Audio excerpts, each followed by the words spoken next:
Kuatkan tekad, kuatkan hati, negeri ini memanggilmu kawan.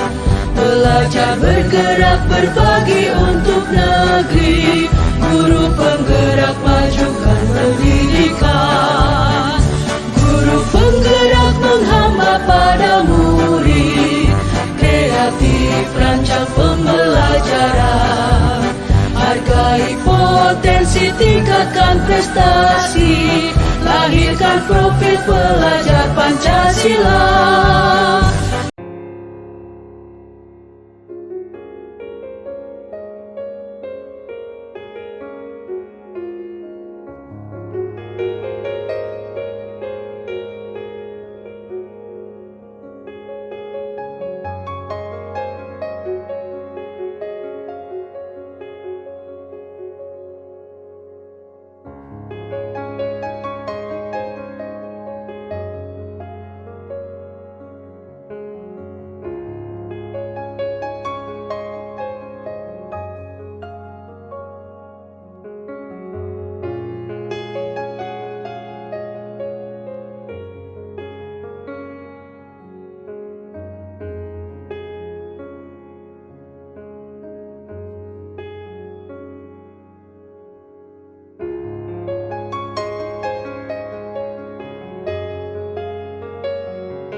Saja ya Bapak Ibu.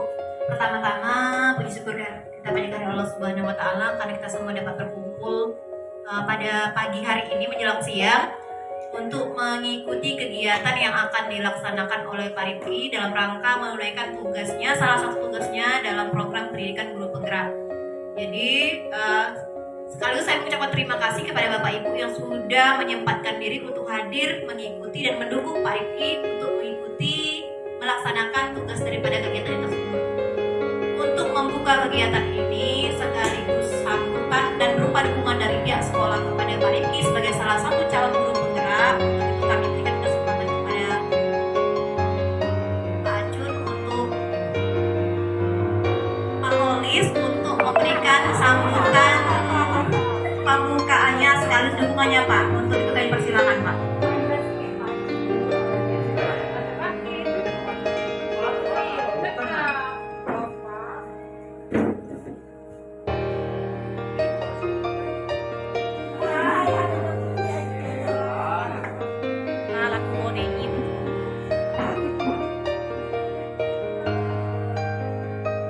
Assalamualaikum warahmatullahi wabarakatuh.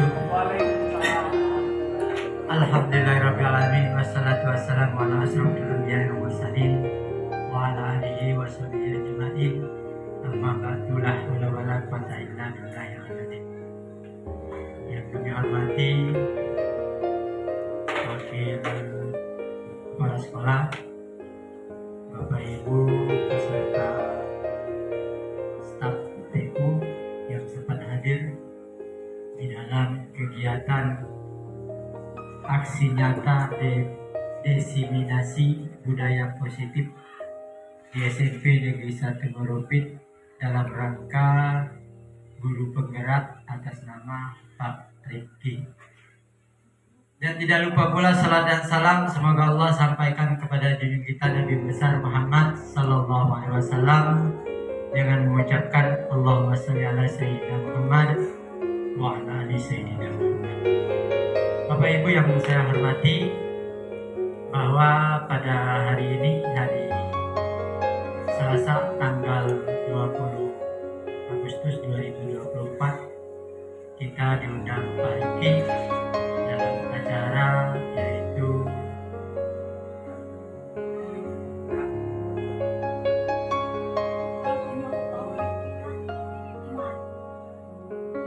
yang saya hormati, bahwa kita pada hari ini diundang Pak Rifki dalam kegiatan yaitu guru penggerak 2024 itu Bapak Ibu sekalian, mari kita dengarkan dengan baik apa yang disampaikan oleh Pak Riki. Semoga ada manfaatnya untuk kita semua, pada Bapak Ibu sekalian. Nah, dengan mengucapkan Bismillahirrahmanirrahim, kegiatan guru penggerak kami buka dengan berdoa. Demikian Bapak Ibu yang saya hormati, kami silakan untuk Pak Rifki untuk memaparkan yaitu guru penggerak. Pada moderator kami persilakan.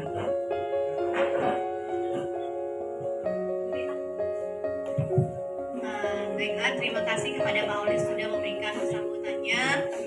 Untuk itu, acara berikutnya adalah pemaparan aksi nyata dari Bapak Rizky Rifki untuk memaparkan diseminasi budaya positif yang merupakan salah satu tugas dari kegiatannya sebagai calon guru penggerak. Kami waktunya silakan.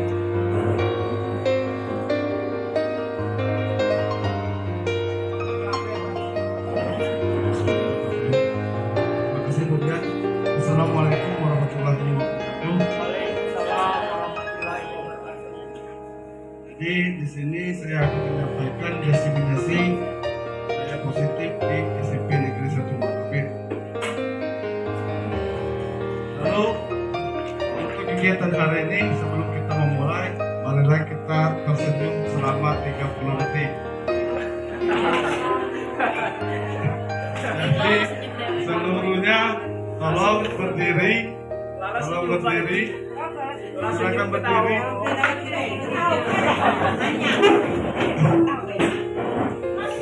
Silakan berdiri lalu berhadapan dengan teman di sebelahnya. Lalu berhadapan dengan sebelahnya. Silakan tersenyum selama 30 detik, maka senyum itu akan menjadi ikhlas. Ayo.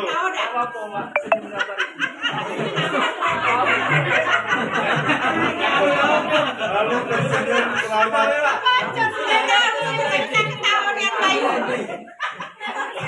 tersenyumlah dengan harapannya masing-masing Bapak Ibu. Ayo Meli.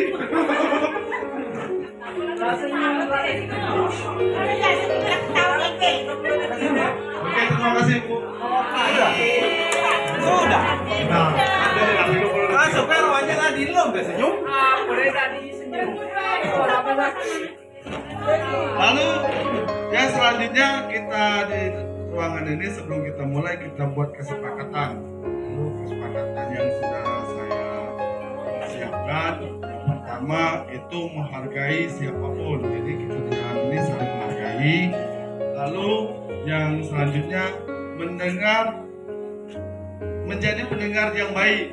Dan lalu yang selanjutnya saya serahkan ke forum, apalagi kesepakatan kita mau kita tambahkan selain dua kesepakatan itu, apalagi kita selama proses ini kita masukin kesepakatan ruangan kita nih bisa kok tidak ribut, uji kemudian uji Peron harus gembira, apalagi harus semangat, lalu enjoy di unsur, lalu apa lagi kesepakatan kita tidak boleh marah-marah, itu yang pentingnya ya. Lalu sudah kesepakatan itu kita buat untuk kita sepakati dalam 1 jam ke depan. Lalu yang selanjutnya baru saya buka. Assalamualaikum warahmatullahi wabarakatuh. Selawat beserta salam kita curahkan kepada junjungan kita Nabi besar Muhammad SAW yang telah mengantarkan kita ke era serba teknologi ini. Lalu di sini saya menyampaikan tugas saya sebagai guru penggerak itu hasil nyata diseminasi budaya positif. Ini akan saya sampaikan. Lalu yang pertama itu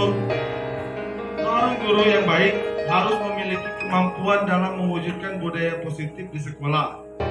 Budaya positif tersebut dapat dijalankan dengan menerapkan konsep-konsep bisa kita lihat di depan. Yang pertama itu disiplin positif, lalu motivasi perilaku, dan yang ketiga keyakinan kelas atau sekolah, lalu kebutuhan dasar manusia, yang kelima posisi kontrol restitusi, lalu yang keenam penerapan segitiga restitusi. Lalu disiplin positif.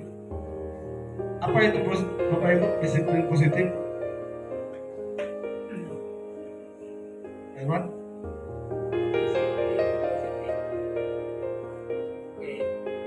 Tepat waktu dengan sikap yang baik. Yang lain? Itu disiplin waktu, Pak Riki. Waktu. Pak Dedi? Disiplin positif menurut Pak Dedi?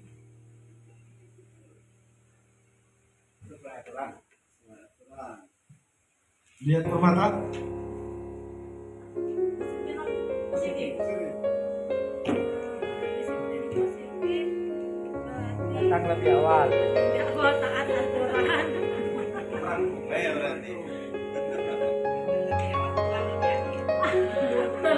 Itu dari Ibu Sur. Oke, terima kasih.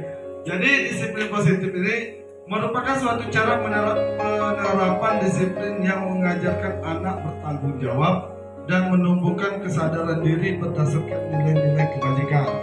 Itu nilai-nilai kebajikan itu ya yang ada di profil pelajar Pancasila. Lalu yang selanjutnya disiplin positif lebih ke arah disiplin diri yang dapat mengontrol diri dalam melakukan segala hal, segala tindakan. Lalu disiplin diri dapat membuat murid memahami dan menyadari berdasarkan motivasi internal, bukan akibat paksaan, ujian ataupun hukuman. Ini nilai-nilai kebajikan yang saya sebutkan tadi: beriman, bertakwa kepada Tuhan Yang Maha Esa, lalu mandiri, kebinekaan global, gotong royong, kreatif, lalu pendalam kritis. Lalu yang kedua tadi motivasi perilaku manusia. Ada 3 motivasi perilaku manusia. Yang pertama, untuk menghindari tindakan ketidaknyamanan atau hukuman. Jadi itulah yang harus dihindari. Lalu yang kedua, untuk mendapatkan imbalan atau penghargaan dari orang lain. Dari kedua itu termasuk motivasi eksternal. Dan yang ketiga inilah motivasi internal untuk menjadi orang yang mereka inginkan dan menghargai diri sendiri dengan nilai-nilai yang mereka hargai. Lalu keyakinan kelas. Keyakinan kelas ini bisa kita sepakati seperti kita awal tadi. Kita sepakati dulu dengan anak agar terwujudnya. Lalu guru berperan mewujudkan terbentuknya keyakinan kelas di sekolah atau kelas dengan adanya kesepakatan guru dengan murid. Lalu keyakinan sekolah atau kelas berupa pernyataan universal yang mudah diingat dan dipahami. Jadi mudah kita ingat tadi uji Perwan tadi. Keyakinan kelas harus senang Perwannya, merah, dan diterapkan di lingkungan sekolah atau kelas kita. Nah ini keyakinan kelas 9C untuk saat ini. Kelas pada kelasnya pada Kirski. Jadi kesepakatan ini saya sepakati dengan anak-anak. Pemilih memang awak yang buat kampanye. Jadi saya kesepakati dengan anak-anak. Anak-anak memang seperti itu maunya di kelas. Oke. Asli real. Tidak disetting-setting enggak. Lalu yang selanjutnya kita ice breaking. Di sini siapa yang nak memimpin ice breaking? Perwan. Perwan. Oh, saran dari Pak Bayu, silakan Perwan, kita ice breaking sebentar. Ayo Perwan, semangat Perwan. Kawan jalanku. Tepuk semangat. Ayo Perwan. Ayo. Aku lupa yang bawa ya. Ayo, ice breakingnya siapa yang ingin memimpin? Berupa apa saja? Putri. Ayo. Hah? Apa ini? Belum. Oh, atuh kok. Jadi coba di sini. Ayo gerakan, coba dulu. Mau tekan lagi. Yo, ice breaking di sini.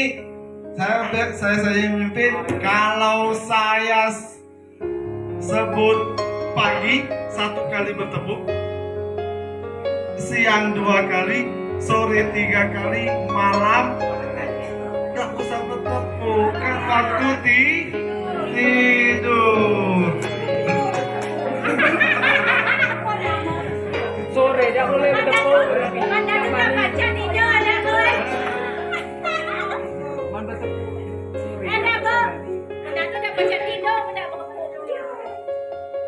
Jadi Pagi. kita buat kesepakatan apabila malam bertepuk kita beri apa dulu? Apa suruh nyanyi? Nyuk hadiah, nyuk Hah? hadiah. Apa hadiah Merah? Hah? Nyanyi singkat Merah. Nyanyi sikat. Nyanyi singkat. Ayo. Pagi. Pagi.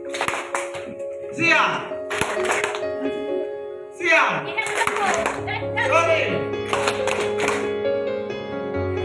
Pagi. Malam.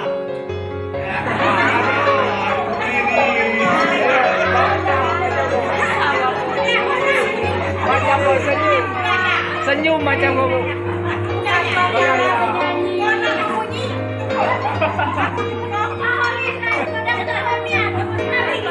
Kemarin ni. Kalau lama-lama. Malu. Ya, bisa kita lanjutkan. Lalu yang selanjutnya kebutuhan dasar manusia. Dalam pernyataan ini, ketika seorang murid melakukan suatu kesalahan perbuatan yang bertentangan dengan nilai-nilai kebajikan atau melanggar peraturan, hal itu sebenarnya dikarenakan karena gagal memenuhi kebutuhan dasar mereka. Lalu inilah 5 dasar kebutuhan manusia. Yang pertama itu bertahan hidup. Lalu perlu kasih sayang.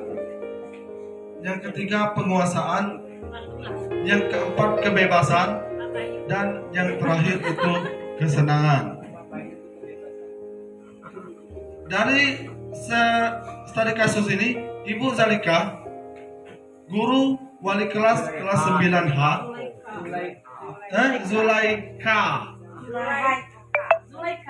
Zulaika, guru wali kelas 9A, sedang bingung menghadapi pula salah satu murid di kelasnya yaitu Tommy. Beberapa anak telah mengeluh Tommy yang seringkali meminta bekal makan siang dengan mereka dengan paksa. Jika Anda menghadapi situasi seperti ibu yang saya paparkan tadi, apa yang Anda lakukan? Menurut Anda, kira-kira apa alasan mereka melakukan itu?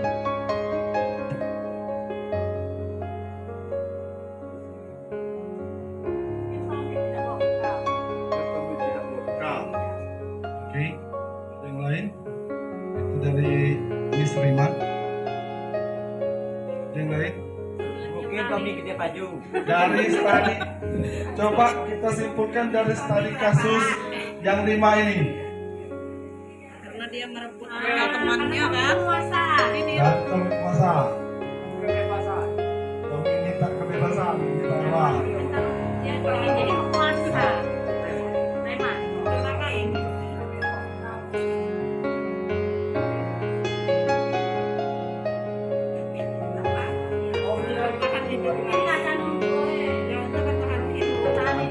Orang tua. Yang lain? Jadi alasan Tommy yang pertama, karena ia lapar dan orang tuanya tidak membawakan bekal makan siang, maka kebutuhan dasar yang sedang berusaha dipenuhi oleh Tommy adalah kebutuhan bertahan hidup. Jadi itu dia mau mempertahankan hidupnya, bekal tidak dibawakan oleh orang tuanya. Jadi itu. Lalu yang selanjutnya, alasan Tommy yang kedua, karena dia merasa senang ketika temannya jadi memperhatikan dia. Temannya melaporkan tindakan itu pada guru, dan guru memberitahu kepada orang tua, sehingga orang tua jadi memperhatikan dia. Maka kebutuhan dasar yang sedang dipenuhi oleh Tommy yaitu butuh kasih sayang. Jadi Pak Olis kalau guru tak kalah ini kasih sayang dari Pak Olis. Baik. Bakti yang Ya. selalu. Jadi minta lus-lus. Jadi itu. Jadi mungkin anak tersebut kurang perhatian di rumah, atau kebanyakan anak di sekolah kita kebanyakan anak yang broken. Jadi nanti anak-anak tersebut minta perhatian. Lalu alasan yang ketiga, karena temannya jadi takut dengan dia dan menuruti keinginannya, maka sebetulnya Tommy sedang berusaha untuk memenuhi kebutuhan dasar, yaitu kekuasaan. Jadi dia merasa ingin berkuasa di kelas tersebut. Zaman carowe ketika awak kau tunduk kalau dengan awak. Nah, jadi itu kebutuhan Tommy tadi. Lalu alasan yang keempat, karena dia merasa bosan dengan bekal makanan yang dibawa oleh ibunya. Mungkin sambal telur terlalu serai. Nah, belajar kok terus. Jadi sebelah pada pedong. Nah, jadi ibunya selalu membawakan bekal makan. Oleh karena itu ingin mencoba makanan teman-temannya yang beraneka ragam. Maka Tommy sedang berusaha memenuhi kebutuhan dengan kebebasan. Mau bebas makan apa baik. Jadi itu. Lalu alasan yang kelima, karena ia melakukan iseng saja dan menikmati ekspresi wajah teman-temannya yang kesal karena diambil makanannya, dan menurut dia ekspresi teman-temannya itu lucu. Maka berarti Tommy sedang berusaha memenuhi kebutuhan kesenangan. Jadi budak yang galak enyek-enyek jahil ketia itu mengalami kesenangan. Nah, EPO gitu ada kesenangan baginya dengan caranya menyakiti orang lain. Seperti itu. Lalu dengan itu tindakan kita membuat posisi kontrol restitusi. Jadi ada 5 posisi kontrol.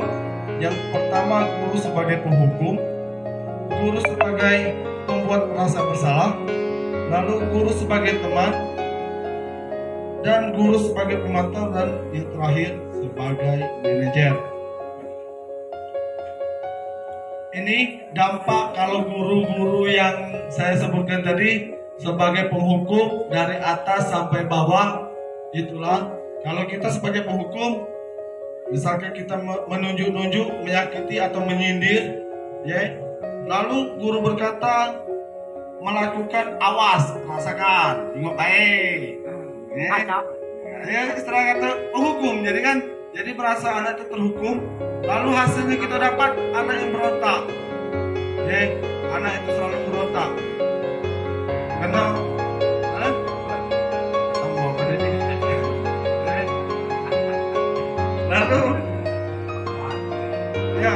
lalu dampaknya anak tersebut akan mengulangi lagi.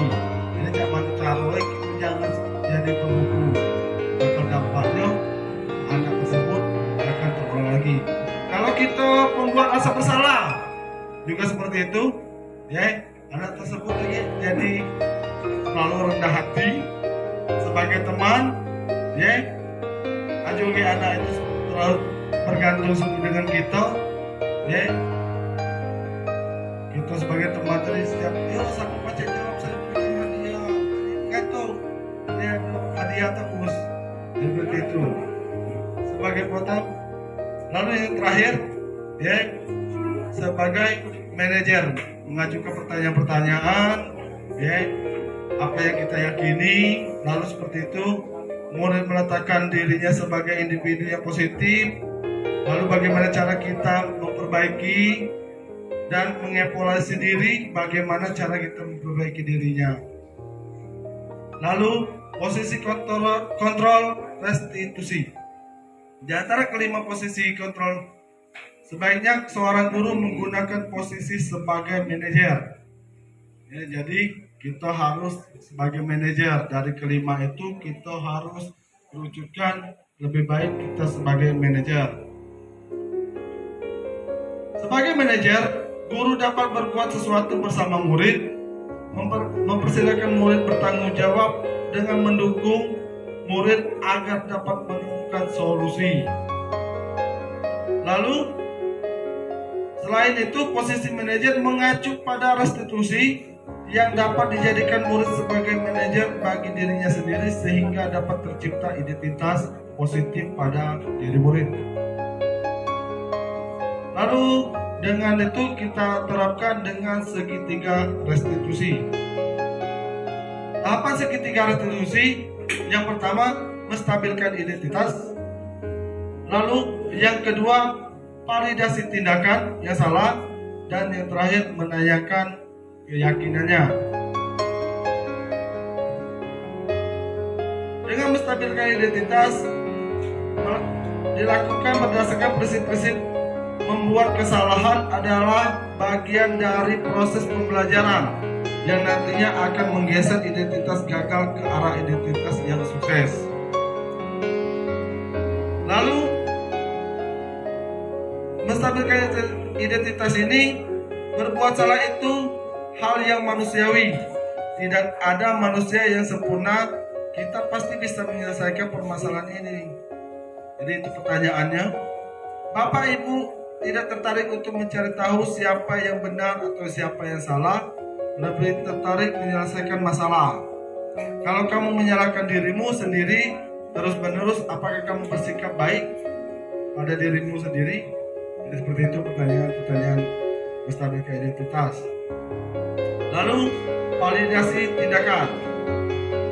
Tindakan yang salah dilakukan berdasarkan prinsip bahwa setiap perilaku berupaya memenuhi sesuatu kebutuhan tertentu, sehingga guru dan orang tua akan bergeser dari pemikiran stimulus respon menjadi proaktif, serta akan lebih mengenali dan mengakui kebutuhan murid atau anak. Lalu yang selanjutnya validasi tindakan yang salah.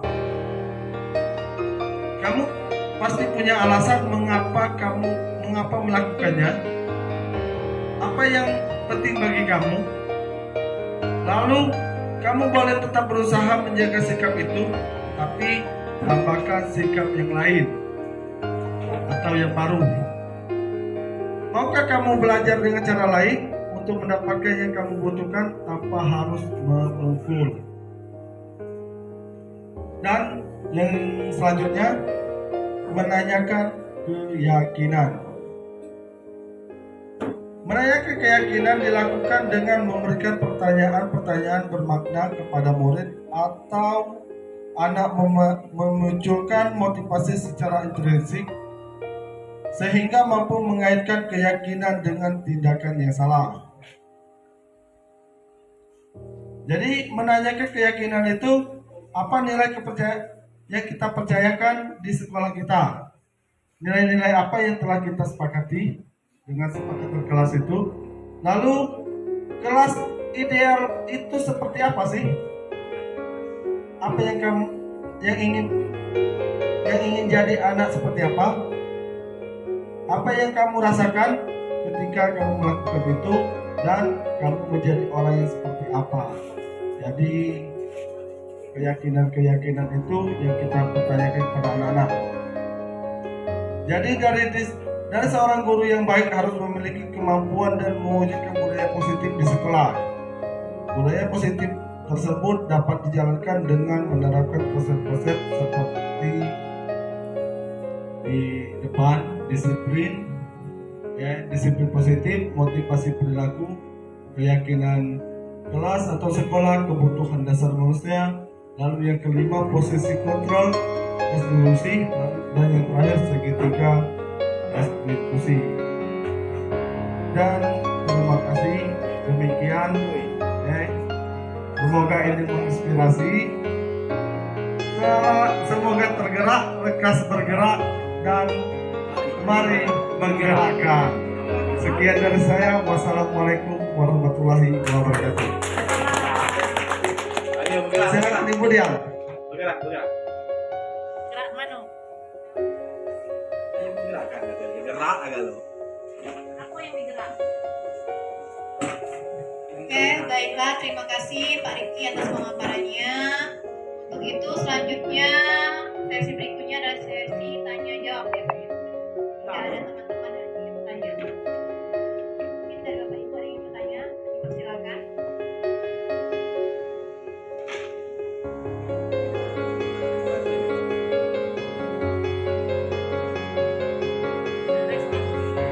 Oke, silakan Bu Neni.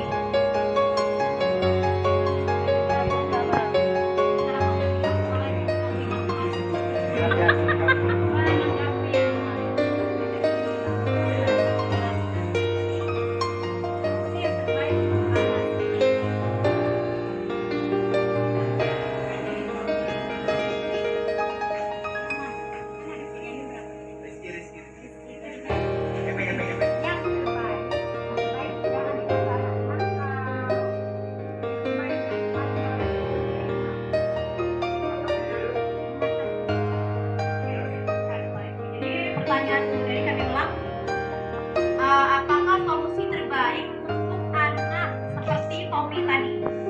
Ya, untuk menghadapi anak seperti Tommy tadi, silakan Pak Rifki. Karena kan ada dampak dengan siswa lain kan ya.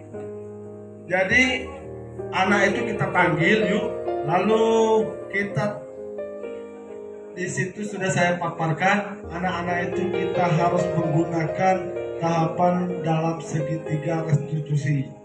Yang pertama itu menstabilkan identitasnya dulu. Anak itu mau seperti apa? Ya. Jadi kita stabilkan dulu kendaknya apa, masalahnya itu apa. Lalu kita validasikan tindakannya salah. Oke. Semua salah tuh, semua manusia itu berbuat tuh biasa. Manusia itu tidak katanya benar, salah galau. Tapi, nah kita tapikan. Ya, tindakan yang salah itu kita tapikan. Apa yang kita arahkan, seperti itu. Lalu, yang selanjutnya kita tanyakan keyakinannya. Keyakinannya tuh apa sih? Ya, buat seperti itu apa sih keyakinan itu? Terus kita cari penguatnya, ya. Coba cari hal-hal yang baru yang positif baik. Jangan sampai kau berbuat seperti itu.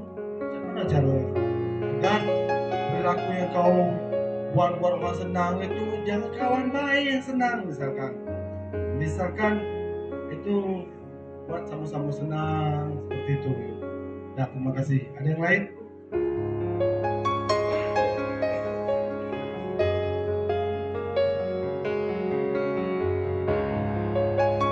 Penangkapan ya Bu Neni. Jadi kalau kita menghadapi situasi anak seperti Tommy tadi, benar apa yang disampaikan sampaikan Pak Rifki, salah satunya dengan menggunakan tahapan dalam segitiga restitusi. Namun sebelum sampai pada tahap ini, perlu kita selidiki dulu permasalahan yang menjadi akar permasalahan tadi apa? Apakah karena faktor dari 5 kebutuhan tadi apa? Apakah karena untuk bertahan hidup?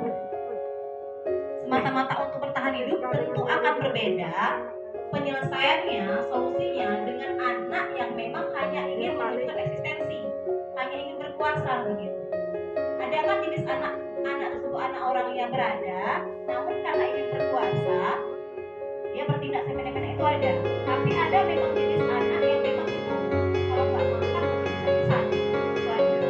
Ada itu kita perlu selidiki apa yang menjadi akar masalah sehingga kita bisa melakukan penyelesaian atau solusi waktu itu. Kemudian lanjut kepada apa tadi Pak Rifki, tahapan restitusi. Ya, jadi ada 3 tahapan dari segitiga restitusi ini. Yang pertama, boleh dibuka Pak. Pertama, menstabilkan identitas. Jadi menstabilkan identitas ini kita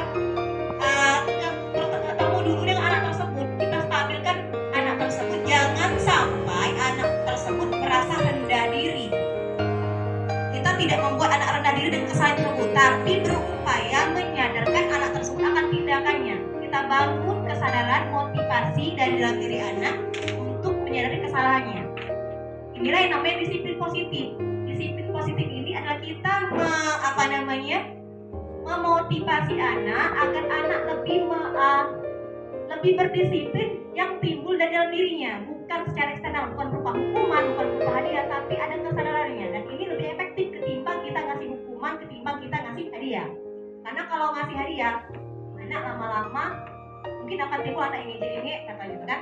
Atau yang kasih hukuman terus benar lama-lama akan dibebal. Kemudian setelah menstabilkan identitas, ada namanya validasi tindakan yang salah.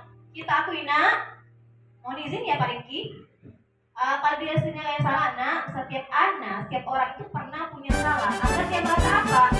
Agar dia merasa bahwa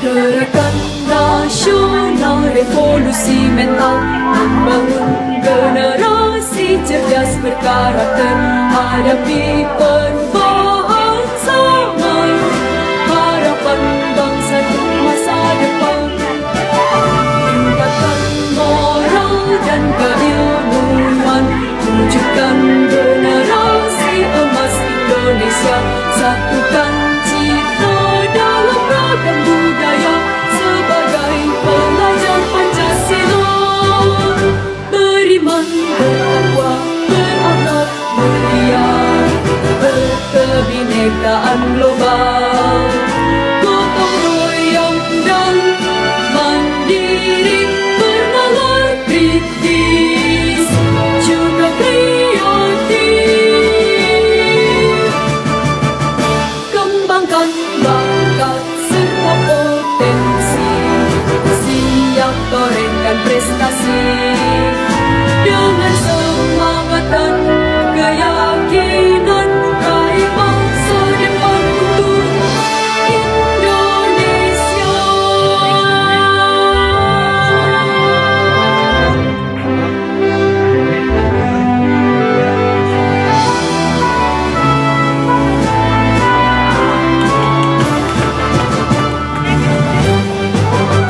Beriman, bertakwa, berakhlak mulia, berkebinekaan global, gotong royong dan mandiri, bernalar kritis juga kreatif,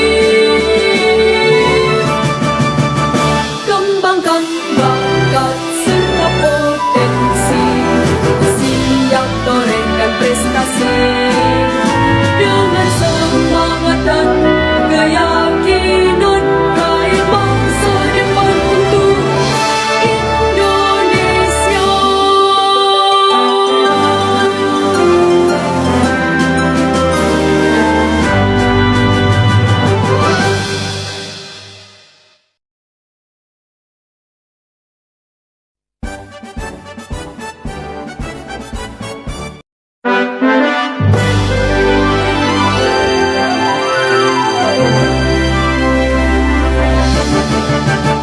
Gerakan nasional revolusi mental membangun generasi cerdas berkarakter, hadapi